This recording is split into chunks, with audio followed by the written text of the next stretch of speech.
Hello everyone! In today's tutorial I'm going to show you how to crochet this really cute baby hat. The dimensions on this baby hat is 14 inches in circumference and a length of 4.5 inches. Please see the drop down description box below for additional information. Please understand that this tutorial is based on my interpretation of the pattern. Now let's get started. Here I have chosen a cotton worsted weight yarn, a main color and an accent color. You will also need an H 5.00mm crochet hook, a pair of scissors, stitch marker, and a yarn needle to weave in ends. To begin, create a slip knot.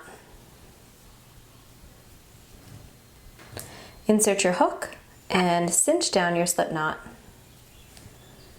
Then loosely chain 4.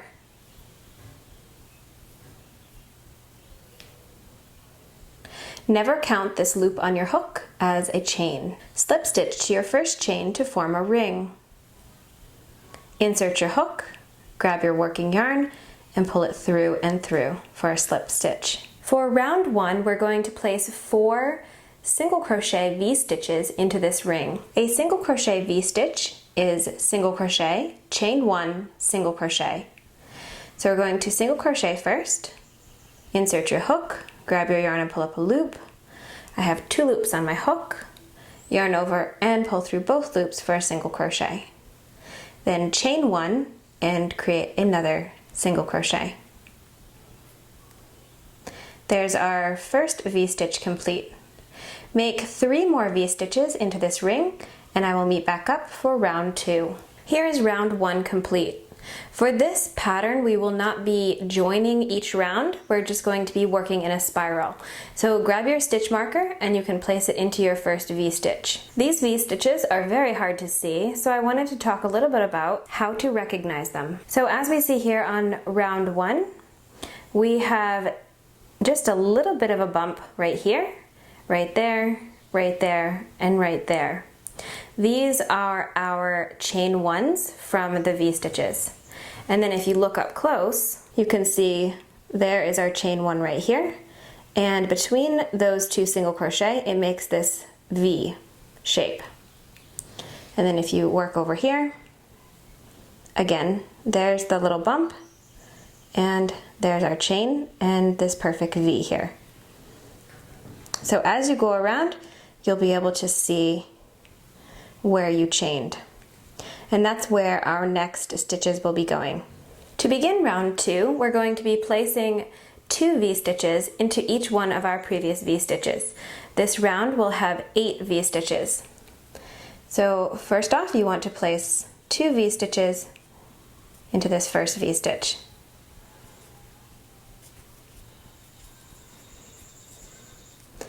And that's my first V-stitch, so I'm going to place my stitch marker. That stitch marker will now show the beginning of each round. So I'm just placing my second V-stitch into that same stitch. And then just continue around placing 2 V-stitches into each of our previous V-stitches. Here is my work at the end of round 2. For round 3, we are going to be also increasing, and we have to remove our stitch marker and place our first stitch, and then we're going to have to replace that stitch marker. So for round 3, our repeats are going to be V-stitch into the first V-stitch, and then 2 V-stitches into the next V-stitch. So place your first V-stitch, and then don't forget to replace your stitch marker.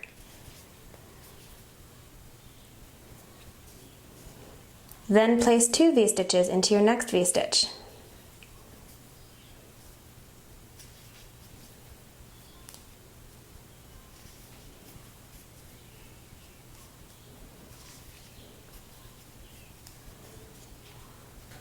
And then you're just going to continue in this fashion all the way around. 1 V-stitch into your next V-stitch, 2 V-stitches into the following V-stitch. You should have 12 V-stitches after this round. Here is round 3 complete. For round 4, we're going to be increasing into the 3rd stitch. So V-stitch into your first V-stitch, V-stitch into your next V-stitch, and then 2 V-stitches into the following V-stitch. V-stitch, V-stitch, increase. So I'm going to V-stitch into this first V-stitch,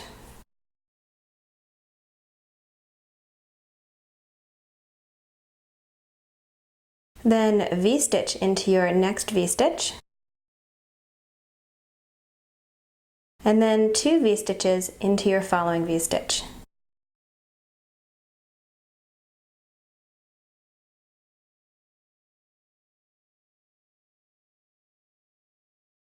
So V-stitch, V-stitch, 2 V-stitches into the third stitch. At the end of round 4, you will have 16 V-stitches. Here is round 4 all finished. Round 5, V-stitch into your first 3 V-stitches, and then 2 V-stitches into your 4th V-stitch. So go ahead and do that. 3 V-stitches and then increase. So here's what that looks like. V-stitch into your first 3 V-stitches, and then 2 V-stitches into your 4th V-stitch.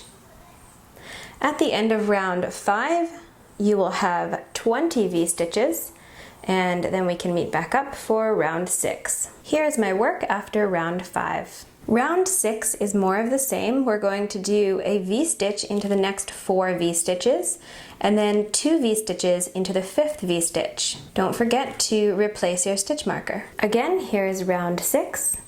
1, 2, 3, 4 V-stitches, and then 2 V-stitches into the same stitch. Repeat that all the way around. At the end of round 6, you will have 24 V-stitches. Here is my work at the end of round 6. For round 7 through 14, place 1 V-stitch into each of your 24 V-stitches. At the end of round 14, I will meet back up. At the end of round 14, this is how my work looks. Now on the last single crochet of round 14, you want to switch colors to your contrast yarn. So I'm going to start a single crochet and then finish it with my contrast color, just like that. And then from here, we can do rounds 15 and 16. Rounds 15 and 16, the pattern says that you're supposed to single crochet into each single crochet and also into your chain 1 spaces. Now you're welcome to go ahead and do this, but I'm finding that it's just not working out for me. So I will show you how I am going to do these 2 rounds, and just make sure to go ahead and continue moving up your stitch marker so you don't lose your space. Also go ahead and leave the base color still attached to your work, because for round 17 we're going to go back to this. Alright, so I will show you how this is working out for me. So I'm going to move my stitch marker for just a second and going to work over my tail for just a couple stitches. Now this is my first single crochet space here, so I'm going to go ahead and use that. Replace my stitch marker. And see, technically my chain space would be right in the middle here at this knot, but I'm gonna just skip right over that and go into my next single crochet space, and then into the next single crochet space, and continue with my work like this. So I'm just going into the single crochet spaces all the way up the work. I feel like this hat is already really loose at the band, so we don't really need to use those chain 1 spaces as well. It's just a lot of stitches. So this is how my work is looking, and I will meet back up again for the end of round 16. Here is my work at the end of row 16, and I really like how it's turning out. Now for round 17, I'm going to go ahead and switch back to the gray base color that I'm using. So I'm just going to jump that yarn up like this on the back. You don't have to do this. You can of course cut it, sew in your ends, and then restart your yarn if that's what you prefer. So I'm just finishing off that last single crochet in the pink. Being this is my last row, I'm just going to go ahead and do 1 single crochet into each one of my previous single crochets and not replace that stitch marker. After row 17 is complete, I have snipped my yarn, and then before slip stitching, I'm actually going to do an invisible seam here. So I'm going to take my last stitch, cut my yarn, and then just pull that loop straight through like this. Next, you want to put your yarn needle onto the end of your yarn here. Then take your yarn needle and go from the front of your work and grab those 2 yarns at the top of your very first single crochet. Then go under it,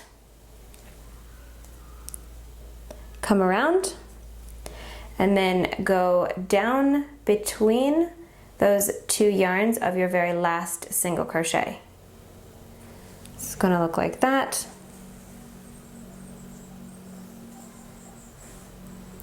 And there, if you don't pull it too tight, it actually looks like there's just another stitch there. So you can go ahead and weave in all the rest of your ends and then trim them. And now your baby hat is all finished. Thank you so much for watching. I hope you enjoyed making this super cute little hat. Please check out the drop-down description box for additional information. And of course, hit the like button if you liked it, leave a comment in the comment section, and subscribe if you haven't. Have a lovely crochet day, and I hope to see you again in my next tutorial. Bye!